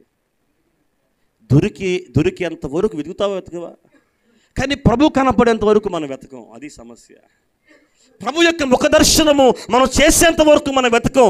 ప్రభు దగ్గర నుంచి ఒక సమాధానము, ఒక వాక్కు మనకు వచ్చేంత వరకు మనం వెతకం. ప్రభు దగ్గర ఆ స్పర్శను మనం అనుభవించేంత వరకు మనం ప్రభువుని వెతకం. ఎందుకో తెలుసా? ప్రభు యొక్క విలువ మనకు అర్థం కాదు. నేను ఈ విషయం కూడా చెప్తాను. ఈరోజు చాలామంది ఫెయిల్ అయిపోయారు. ఏ విషయంలో తెలుసా? ప్రభువుని తెలుసుకునే విషయంలో, ప్రభువుని ప్రేమించే విషయంలో, ప్రభుతో స్నేహం చేసే విషయంలో, ప్రభువుని హత్తుకొని ఉండే విషయంలో, ప్రభు మీద ఆధారపడే విషయంలో చాలామంది ఫెయిల్ అయిపోయారు. మిమ్మల్ని అడిగితే ఒకవేళ మీరు చెప్పొచ్చు, మేము 30 సంవత్సరాలు మా భక్తి అంటారు, మేము బాప్తిసం పొందుకుని 40 సంవత్సరాలు అయిందంటారు. మీకు ఇప్పటికీ ప్రభు అంటే ఏంటో తెలియలేదు. ప్రభువుని అర్థం చేసుకోవటం, ప్రభువుని తెలుసుకోవటం మన జీవితం లక్ష్యం. అది దేవునికి స్తోత్రం కలుగును గాక. హల్లెలూయా. యేసు ప్రభు గురించి మనకి ఏం తెలుసండి? నేను అప్పుడప్పుడు అనుకుంటా ఉంటా, ప్రభు నీ గురించి కొంచెం తెలిస్తేనే మా జీవితాలు ఎలా ఉంటే, నీ గురించి పూర్తిగా తెలుసుకుంటే మా జీవితాలు ఇంకెంత దీవెనకరంగా ఉంటాయి. నీ మీద కొంచెమే మేము ఆధారపడితే, పూర్తిగా నీ మీద ఆధారపడితే మా జీవితాలు ఎలా ఉంటాయి? నేను కొంచెం మాత్రమే అలా హత్తుకొని ఉన్నావు, పూర్తిగా నేను హత్తుకొని ఉంటే మా జీవితాలు ఎలా ఉంటాయి? ఏదో అడపాదడపా గుర్తొచ్చినప్పుడు నీతో స్నేహం చేస్తున్నాం కానీ పరిపూర్ణంగా నీతో ఫ్రెండ్షిప్ చేస్తే మా జీవితాలు ఇంకెంత దీవెనకరంగా మార్చబడతాయి. దేవునికి స్తోత్రం కలుగును గాక. సంఘములో దేవుని బిడ్డలుగా పిలువబడుతున్న వారు ఈ విషయంలో పశ్చాత్తాపడాలి. ఏ విషయం తెలుసా? మనం ప్రభువుని ఇంకా తెలుసుకోవాలా, ప్రభు మీద ఇంకా ఆధారపడాలా, ప్రభువుని ఇంకా హత్తుకొని జీవించాలా. ప్రభుతో స్నేహము, సహవాసము మన జీవితంలో ఇంకా లేదు. ఒకవేళ ఉన్నా అది ఆయన కోరుకున్నంతగా లేదు. నీ స్వనీతిని ఆధారం చేసుకొని, నీ శక్తిని ఆధారం చేసుకొని, నీ బలముని ఆధారం చేసుకొని, నీ జ్ఞానముని ఆధారం చేసుకొని నీ జీవితాన్ని కొనసాగించుకుంటున్నావు. కానీ దేవునికి నీవు లోబడి, దేవునికి నీ జీవితాన్ని అప్పగించి సంపూర్ణ హక్కులు నీ జీవితం మీద ఆయనకే గనక నువ్వు ఇవ్వగలిగితే మన జీవితాలు ఎంతో ఆశీర్వాదకరంగా మార్చబడతాయి. హల్లెలూయా, హల్లెలూయా. మన భారం అంతా తీసివేయగలిగింది ఎవరంటే ఆయనే. నీ భారాన్ని నువ్వే మోసుకుంటూ వెళ్ళిపోతే అది నీకు రోజు రోజుకి బరువైపోతుంది, కానీ భారం నుంచి నువ్వు విడుదల పొందుకోలేవు. అందుకని ప్రయాసపడి భారం మోయించిన సమస్త జనులారా నా యొద్దకు రండి, నేను మీకు విశ్రాంతినిస్తానన్నాడు. చెప్పినా కూడా మనం ఆ విశ్రాంతి తీసుకోలేక మన భారము, మన సమస్యలు, మన బాధలు, మన కష్టాలు మనమే భరిస్తున్నాం. మీ చింత యావత్తు నా మీద వేసి నిబ్బరమైన బుద్ధి కలిగి మెలకుగా మీరు ప్రార్థించండి అన్నాడు. దేవునికి స్తోత్రం కలుగును గాక. హల్లెలూయా. నేను ఒక ప్రశ్న దేవుని బిడ్డలారా, మనము దేవుణ్ణి ఎంత అర్థం చేసుకున్నాం? యేసు ప్రభుతో 3.5 సంవత్సరాలు ప్రభు యొక్క శిష్యులు ఉన్నారు, కానీ వాళ్ళకి ప్రభు అర్థం కాలేదండి. ప్రభువును చాలామంది వెంబడించారు, కానీ వెంబడించిన వాళ్ళందరికీ ప్రభు అర్థం కాల, ఆయన మాట అర్థం కాలేదు. మీరు నా రొట్టెను తిని, మీరు నా శరీరమును తిని, నా రక్తమును త్రాగితేనే కానీ వాళ్ళేమనుకున్నారు? ఏం ప్రభు నువ్వు చెప్పే మాట, నీ శరీరం మేము తింటం ఏంటి, మీ రక్తం మేము త్రాగటం ఏంటి? అసలు మనిషి అన్నవాడు ఎవడైనా మనిషి రక్తం తాగుతాడా, మనిషి శరీరం తింటాడా అని అనుకున్నారు వాళ్ళు. ప్రభు చెప్పినటువంటి ఆ మాట వాళ్ళకి కఠినంగా అనిపించిందంటండి. యోహాను సువార్త 6:66 ఉంటుంది, మీరు తర్వాత చదువుకోండి. ప్రభు యొక్క మాట వారికి కఠినంగా అనిపించి, అసలు ఈ మాట ఎవడు సహించగలడు, ఈ మాట ఎవడు వినగలడు అని అనుకొని ఆ రోజు నుంచి వారు ప్రభువుని వెంబడించటం మానేశారంట. ప్రభు చెప్పిందేమో సర్వసత్యం బోధించాడు, శ్రేష్టమైన మార్గాన్ని బోధించాడు, శ్రేష్టమైన ఉపదేశం బోధించాడు. ఆ ఉపదేశం వాళ్ళకి అర్థమవలా. దేవుని యొక్క మాటలు అపార్థమైన. అందుకే సంఘాలు కొంతమంది ఉంటారు విశ్వాసులు, సేవకుని మాట అర్థం చేసుకోవడానికి బదులుగా అపార్థం చేసుకుంటారు. ఉన్నారా? ఆ బ్యాచ్ ఉంది ఇక్కడ కూడా. దేవునికి స్తోత్రం కలుగునుగా. ఎక్కడైనా ఉండటం వేరు, 30 సంవత్సరాలు అనుభవం మీ దగ్గర ఉండటం వేరు.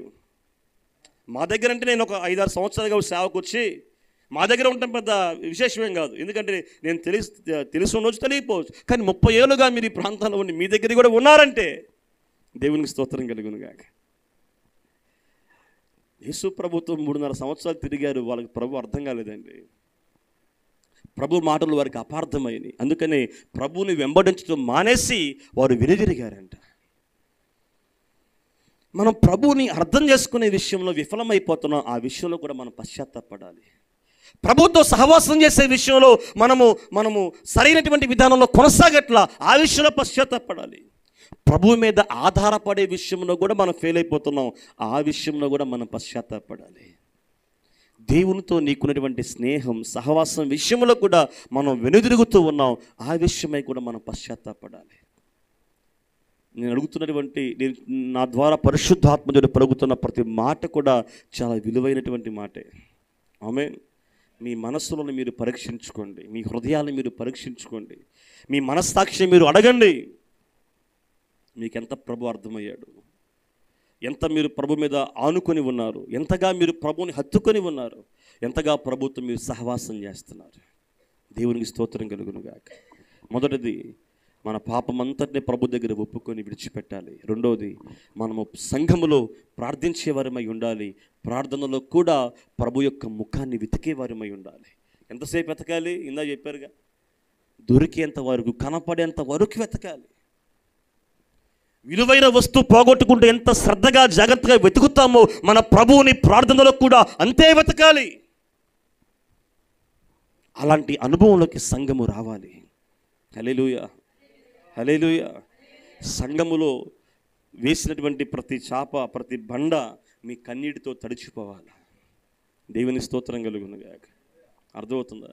సంఘంలో మీ కొరకు వేసినటువంటి ప్రతి బండ, ప్రతి చాప మీ కన్నీటితో తడవాలి. ఉన్నాయా అనుభవాలు? ఏ రోజైనా మీ కన్నీటితో మీ సంఘాన్ని మీరు తడిపారా? ఏ రోజైనా మీ కన్నీటితో, మీ ఉపవాసంతో మీ దేహాన్ని నలగొట్టుకొని మీ సంఘంలో కన్నీరు గార్చారా? అలాంటి వారు కనుక మీరైతే సంఘము, సమాజము, ప్రాంతం ఇలా ఉండదు. దేవుని స్తోత్రం కలుగునుగాక. మీరు ప్రార్థించేవారైతే సంఘము విస్తరించబడుతుంది. మీరు ప్రార్థించేవారైతే, కన్నీరు విడిచేవారైతే సంఘము నానాటికి దీవెనకరంగా మార్చబడుతుంది. ఆమేన్. హల్లెలూయా. మనకేమి లేదంటే, మన ప్రాంతం పట్ల మనకి భారం లేదు, మన సంఘం పట్ల మనకి భారం లేదు, మన సేవకుని పట్ల మనకి భారం లేదు, మన బంధువుల పట్ల మనకి భారం లేదు. ప్రభువారు ఒక 3 సంవత్సరాల క్రితం మాతో ఒక మాట మాట్లాడారు. మీ స్వజనులు నశించిపోతూ ఉన్నారు, మీకు భారం లేదా అని. దేవునికి స్తోత్రం కలుగునుగాక. ప్రశాంతను కూడా 2-3 సార్లు నేను తీసుకెళ్ళాను ఆ ప్రాంతానికి. ఆ ప్రాంతంలో ఉన్న వాళ్ళందరూ మా స్వజనులే. ఎవరికి ప్రభువు తెలియదు. ఇప్పటికీ ఈరోజు కూడా ఒక దేవతను వారు కొలిచి, ఆరాధించి, బలులు అర్పించి, ఇదే సత్యము అని అనుకునేటువంటి పరిస్థితులు ఆ ప్రాంతం, ఆ గ్రామంలో ఉన్నాయి. ప్రభు చెప్పారు ఆ ప్రాంతానికి వెళ్ళమని. వెళ్ళాం. ఎవరూ లేరు అక్కడ. తెలిసిన వాళ్ళు ఉన్నారు కానీ, బంధువులు ఉన్నారు కానీ, మా మాట వినేవాళ్ళు ఎవరు లేరు. ఇంకా అక్కడ మేము పరిచయం ప్రారంభిస్తే ఎన్నో రకాలుగా ఆటంకపరిచారు, ఎన్నో రకాల ఆటంకాలు ఎదురైనాయి. మా మీద కేసులు పెట్టారు. కొన్ని సంస్థలు మా మీద కేసులు పెట్టి ఎక్కడి నుంచో వచ్చి క్రైస్తవ లేనటువంటి ప్రాంతంలో యేసుప్రభు గురించి చెబుతూ మా దేవతలను వారు అన్యాయంగా దూషిస్తున్నారు అని కొన్ని రకాలుగా వారు మాట్లాడి మా మీద కేసులు పెట్టారు. మా బంధువులు, మా ఇంట్లో కొంతమంది వ్యక్తులు మమ్మల్ని వ్యతిరేకించారు. ఏమన్నా తెలుసా? ఎందుకయ్యా నీకు ఇక్కడ సేవ చేసుకుంటున్నావు కదా, అక్కడికి ఎందుకు వెళ్ళాలి, అక్కడ ఎవరున్నారు? కనీసం ఒక 5 విశ్వాసులకు లేరు ఆ ప్రాంతంలో. కనీసం వెళ్తే పాస్టర్ గారిని పిలిచే ఒక విశ్వాసి కూడా ఆ ప్రాంతంలో లేడు. కానీ ప్రభు చెప్పాడు వెళ్ళమని. స్వజనులు నశించిపోతున్నారు, వారి కొరకు మనం ప్రార్థించాలి, ప్రయాసపడాలి, కన్నీరు గార్చాలి, సువార్తను బోధించాలి అని ఒకే ఒక ఉద్దేశంతో ఆ ప్రాంతానికి వెళ్ళాం. చీరాల నుంచి 65 కిలోమీటర్లు ఉంటుంది దాదాపు. వెళ్ళటం రావటం 130 కిలోమీటర్లు అనుకోండి. ఒక విశ్వాసి కూడా లేనటువంటి ఆ ప్రాంతానికి ఆదివారం 2 ఆరాధనలు ముగించుకొని 2 సంఘాల్లో ఆరాధన ముగించుకొని 3వ ఆరాధనకి ఖాళీగా ఉండకూడదు. అక్కడ ఎవరు లేకపోయినా పర్వాలా, మనం వెళ్ళి ప్రార్థించాలి, మోకరించాలని చెప్పి ఆ ప్రాంతానికి వెళ్ళి ఆ ప్రాంతంలో ప్రార్థన చేశాం. నాతో పాటు కొంతమంది పిల్లలను తీసుకుని వెళ్ళి, ఎవరు లేరు, నేనే 2 ఆరాధనలు వీళ్ళు ఉన్నారా, 2 సార్లు వాక్యం విన్నారా కొంతమంది అంటే నాతో పాటు ఉండేటువంటి పరిచారకులు చెప్పారు, ఈ ప్రాంతంలో మందిరం కట్టాలి అని. దేవునికి స్తోత్రం కలుగును గాక. చాలా సాక్ష్యం చెప్తున్నా సమయం ఉంటే. ఆ ప్రాంతంలో మా తాతయ్య గారు 6 సెంట్లు స్థలం దేవునికి ఇచ్చారు. నాన్న నువ్వు ఇక్కడ మందిరం కట్టుకొని సేవ చేయరా, చేసుకో అని చెప్పి 6 సెంట్లు స్థలం ఇచ్చాడు ఆయన. సరే అని చెప్పి ఆ 6 సెంట్లు స్థలంలో 7 రోజుల పాటు 6 సెంట్లు స్థలానికి 4 మూలల ప్రార్థన చేశాం. కొంతమంది స్త్రీలను తీసుకొని వెళ్ళి ఆ ప్రాంతానికి రేపు పునాది వేసి మందిరం ప్రారంభించాలి అనేటువంటి టైంలో మా బంధువులు, మా తాతయ్య వాళ్ళ అన్నదమ్ములు అందరూ కూడా లేచి రివర్స్ అయ్యి మా మీద, ఇక్కడ మీరు మందిరం కట్టడానికి వీల్లేదన్నారు. స్థలం మాత్రం శుభ్రం చేయించి అందులో పాములు, భయంకరమైనటువంటి ప్రదేశం, అది అన్ని చెట్లు మొత్తం కొట్టించి శుభ్రం చేసి, ఇంకా రేపు మందిరం ఎవరిని ఒక మాట అన్నా నేను అంతే, మేమేం అనుకోవాలా ప్రారంభిద్దామని. జస్ట్ ఆ మాట అన్నందుకే వాళ్ళందరూ మా మీద లేచి రివర్స్ అయ్యి ఇక్కడ మీరు మందిరం కట్టడానికి వీల్లేదు అని మా తాతయ్యని వాళ్ళని తిట్టి చాలా ఇబ్బంది పెట్టారు. నేను ఒకటే చెప్పాను, నేను వచ్చిందే మీ కొరకు. దేవునికి స్తోత్రం కలుగును గాక. నేను ఆ ప్రాంతానికి వచ్చిందే, ఈ ప్రాంతానికి వచ్చిందే మీ కొరకు, మీకు ఇష్టదని పని నేను చేయనని చెప్పాను అని 6 సెంట్లు స్థలం అమ్మటానికి బేరం పెట్టాం. దేవునికి స్తోత్రం కలుగును గాక. తాతయ్య ఇచ్చేటువంటి 6 సెంట్లు స్థలానికి సరైనటువంటి దారి కూడా లేదు. ఇప్పుడు వాళ్ళ బాధ ఏంటంటే, చర్చి కడితే అందరూ ఈ దారిలో వస్తారు, ఎవడెవడో వస్తాడు అంటే వాళ్ళ ఫీలింగ్. కాబట్టి ఇక్కడ మాకు చర్చి వద్దు అని చెప్పి ఆటంకపరిచారు. సరే మొత్తంగా స్థలం బేరం పెట్టాం, 6 సెంట్లు స్థలం అమ్మేశాం. దేవుని మహాకృపను బట్టి మెయిన్ రోడ్లో దేవుడు 16 సెంట్లు స్థలం ఇచ్చాడు. దేవునికి స్తోత్రం కలుగును గాక. నాకు ఇచ్చిన తాతయ్య ఎంత, ఎన్ని సెంట్లు, 6 సెంట్లు అమ్మి అదే 6 సెంట్లు డబ్బులకి దేవుడు 16 సెంట్లు స్థలం ఇచ్చాడు. దేవునికి స్తోత్రం కలుగును గాక. ఈ 6 సెంట్లు దారి లేదు, కానీ 16 సెంట్లకి 30 అడుగుల రోడ్డు ఉంది. అన్న చూశాడు. దేవునికి స్తోత్రం కలుగును గాక. సరే ఆ స్థలంలో ప్రార్థన చేస్తూ ఉన్నాం, మందిరం ప్రారంభించాం. విశ్వాసులు ఎంతమంది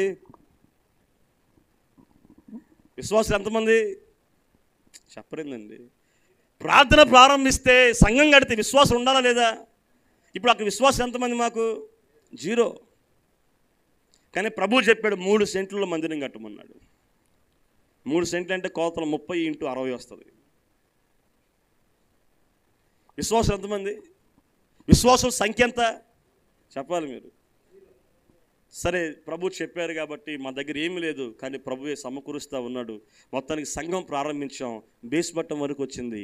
బేస్ మట్టం అయిపోయిన తర్వాత మా మీద ఇంకప్పుడు కొంచెం గొడవకు వచ్చారు. ఆ గ్రామస్తులందరూ కూడా వ్యతిరేకంగా సంతకాలు పెట్టించి ఎంఆర్ఓకి, కలెక్టర్ ఆఫీస్కి పంపించారు, ఎస్పీ గారి ఆఫీస్కి పంపించారు. అదే టైంలో కొన్ని రాష్ట్రాల్లో కొన్ని గొడవలు జరుగుతూ ఉన్నాయి, గుడుల మీద అట్లా ఇట్లా జరుగుతూ ఉన్నాయి.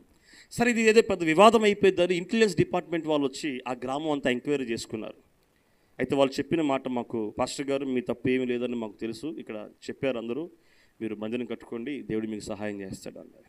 దేవునికి స్తోత్రం కలుగును గాక. ఆ లోకల్ పంచాయతీ సెక్రటరీ మాకు నోటీస్ ఇచ్చారు, మీరు మందిరం కట్టకూడదు ఇక్కడ అని. సరే మరలా 3 దినాలు ఉపవాసం ఉన్నాం, ప్రార్థన చేసాం. ప్రభా నువ్వు చెప్పిన మాటే కదా, నువ్వు వెళ్ళమంటే నాకు అది వచ్చింది.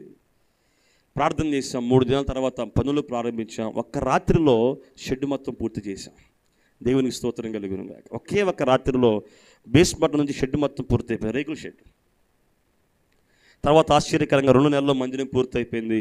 మందిరం ఇప్పుడు ప్రతిష్ఠించుకోవాలిగా. గ్రామంలో ఎవరైనా విశ్వాసులు ఉన్నారా? ఎవరు లేరు, కానీ బంధువులు ఉన్నారు. సరే ప్రార్థనాపూర్వకంగా కాదు కానీ బంధురికంగా అందరికీ చెప్పాం, మీరందరూ రావాలి, మీరందరూ కూడా మేము ఇక్కడ మందిరం కట్టుకున్నాం, ఓపెనింగ్ చేస్తున్నాం, మీరందరూ రావాలని చెప్పి దాదాపు గ్రామంలో ఉన్నటువంటి బంధువులందరికీ చెప్పాం. దైవ సేవకుల ద్వారా మందిరాన్ని ప్రతిష్ఠించాం. ఆ ప్రతిష్ఠించేటువంటి ఆ రోజు ఒక సహోదరి దేవుని మందిరానికి బయట నిలవబడి అనుకుంటా ఉందంట. ఆమెకి ఒక సమస్య ఉంది. ఏంటంటే గర్భసంచిలో కొన్ని గెడ్డలు ఉన్నాయి. గర్భసంచిలో 1 నెల రోజుల నుంచి మెడిసిన్ వాడుతుంది. ఈ డాక్టర్ చెప్పారు అర్జెంటుగా ఆపరేషన్ చేయాలి, నువ్వు డబ్బులు రెడీ చేసుకొని ఈ మందులు వాడుకొని వస్తే ఆపరేషన్ చేసి గడ్డలు తీసేస్తాం అని చెప్పారు. ఈమె మందిరం దగ్గరికి వచ్చి బయట ప్రార్థన జరుగుతూ ఉంది, వెళ్దామా వద్దా అని అనుకుంటా, సరే ఏదైతే అదైంది వెళ్దాం ప్రభు ఎవరైతే దేవుడు కదా వెళ్దామని చెప్పి మందిరంలోకి వచ్చి అందరూ ప్రార్థన చేసుకుంటూ ఉంటే, అందరూ ప్రభువుని అడుగుతూ ఉంటే ఏమో అడిగిందంట, ప్రభువా నా గర్భసంచిలో ఉన్నటువంటి ఈ సమస్యను తీసేస్తే నేను ఇక కంటిన్యూగా నీ మందిరానికి వస్తాను ప్రభువా అని. దేవునికి స్తోత్రం కలుగునుగా. హల్లెలూయా. ఆ రోజు ఆమె వచ్చింది, ప్రార్థన అయిపోయింది, ప్రార్థన చేయించుకుంది, వెళ్ళిపోయింది. ఆశ్చర్యకరంగా ఆమె గర్భసంచిలో ఉన్నటువంటి గడ్డలు ఆమెకి కరిగిపోయినాయి అంటుంది. ఆమె అంటే నొప్పి లేదు, ఇంకా నొప్పి లేదు. తర్వాత హాస్పిటల్కి వెళ్తే ఆ డాక్టర్ గారు ఆశ్చర్యపోయి, నువ్వు నమ్ముకున్న దేవుడు నిన్ను స్వస్థపరిచాడు, నిన్ను బాగు చేశాడని చెప్పిందంటే. ఆమె ఆ రోజు నుంచి ఆ ఒక్క ఆవిడ మందిరానికి రావడం ప్రారంభించింది. మందిరం ఎంత ఉంటుంది? 30-60 అంటే చాలా పెద్దది కదా. ఆ పెద్ద మందిరంలో ఆ ఒక్కదాని కోసమే నేను వెళ్ళేవాడిని. ఆమెకు వాక్యం చెప్పి 10 నిమిషాలు వాక్యం చెప్పి ఒక అరగంట ఆమె కోసం ప్రార్థన చేసి వచ్చేసేవాళ్ళం. ఇట్లా 3 నెలలు ఆ ఒక్కదాని కోసం వెళ్ళాను. 2 ఆరాధనలు ఇక్కడ చూసుకొని 2 ఆరాధనలు ముగించుకొని ఆ ఒక్కదాని కొరకే మళ్ళీ వెళ్తే 1500 రూపాయల ఖర్చు నాకు. ఆ ఒక్కదాని కోసమే 3 నెలలు వెళ్తే ఆమె ఒకరోజు అంది, పాస్టర్ గారు మీరు రావాకండి, నా ఒక్కదాని కోసం ఎందుకు ఇంత దూరం వస్తున్నారు మీరు? యేసు ప్రభు వారు కూడా సమరయ స్త్రీ ఒక్కదాని కోసమే వెళ్ళాడు. దేవునికి స్తోత్రం కలుగునుగాక. నువ్వు ఒక్కదానివో, మీరు 10 మందో 100 మందో కాదు, ప్రభువు వెళ్ళమన్నాడు, రమ్మన్నాడు, వచ్చామంతే. దేవునికి స్తోత్రం కలుగునుగాక. ఆమె చిన్నగా దేవుని వాక్యం వింటూ బలపడుతూ ఆమె తోడుకోడలు చెప్పింది, అమ్మాయి నువ్వు కూడా రా, ప్రార్థనకి వెళ్దాం, పాస్టర్ గారు ప్రార్థన చేస్తున్నాడు, వాక్యం చెప్తాడంటే ఆమె వాళ్ళ తోడుకోడలను తీసుకొచ్చింది. ఇప్పుడు ఒకళ్ళ కాస్త 2 అయ్యారు. ఆ 2 కొరకు సుమారుగా 6 నెలలు ఆ ప్రాంతానికి వెళ్ళాను. 6 నెలలు 2 కొరకే. ఆ 2 కాస్త ఇంకో 4 తీసుకొచ్చారు. దేవునికి స్తోత్రం కలుగునుగా. ఆ 2 కాస్త ఇంకో 4 ఇప్పుడు ఎంతమంది అయ్యారు? 6 అయ్యారు. ఈ 6 కొరకు సంవత్సరం పాటు వెళ్ళాను. ఇట్లా గుడి ఉంటుంది, పక్కన మన మందిరం ఉంటుంది. ఈ వచ్చినటువంటి 6లో మరలా 4 వాళ్ళ మాట వీళ్ళ మాట విని ఏదో ఒంటి మీదకి వచ్చి ఏదో చెప్పిందని చెప్పని విని భయపడి మళ్ళా 4 వెనక్కి వెళ్ళిపోయారు. మళ్ళీ ఇప్పుడు ఎంతమంది అయ్యారు? మళ్ళా 2 అయ్యారు. దేవుని స్తోత్రం కలుగునుగా. సరే, ఆ 2తో మళ్ళా 2 నెలలు గడిచింది. తర్వాత న్యూ ఇయర్ జనవరి 1 వస్తూ ఉంది, క్రిస్మస్ వస్తూ ఉంది. అప్పుడు ఆ 2 ఒకసారి ఆ ఇంటికి వెళ్ళొద్దాం పాస్టర్ గారు, గుడి పక్కనే ఉంటుంది వాళ్ళ ఇల్లు, ఇంటికి వెళ్ళొద్దాం, మాట్లాడి ప్రార్థన చేద్దామంటే వెళ్ళాం. వెళ్ళి వాళ్ళకి మరలా దేవుని వాక్యాన్ని బోధించి, సాతాను మిమ్మల్ని భ్రమపరుస్తున్నాడమ్మా, మీరు ఆ మాటలు వినొద్దు, చావైనా బ్రతుకైనా లాభమైన నష్టమైన ప్రభువే అని వాళ్ళని చెప్పి ధైర్యపరిస్తే మళ్ళీ 4 వచ్చారు. దేవునికి స్తోత్రం కలుగునుగాక. ఆ 4 ఇప్పుడు మళ్ళీ 2 ఎంతమంది అయ్యారు? 6. అలా అలా అలా దేవుని కృపను బట్టి ఈరోజు ఒక 30 మంది అయ్యారు. దేవునికి స్తోత్రం కలుగునుగాక.